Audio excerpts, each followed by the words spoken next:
Mandela County has issued uncivil danger warning. There are unknown cases of people going missing. Over 45 people, excluding children who had gone missing. A child was last seen walking through the forest. The mother wasn't paying attention, and the child goes into the forest, and then about 45 minutes later, of the child's mother calling the children's name. No response. The local authorities were looking to the woods of where the child was, and they weren't reported back till morning. They were found decapitated in the southeast side of the forest 45 kilometers away.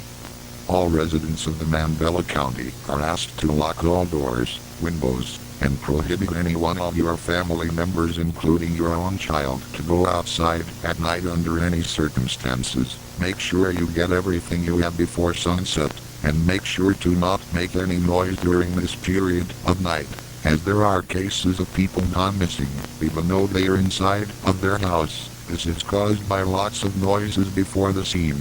The local authorities are doing their best as they can to catch everyone responsible for this. Remember, calling the local authorities are now valued as useless, as this anomaly can be quick at taking you alive. We thank you for your cooperation and stay safe.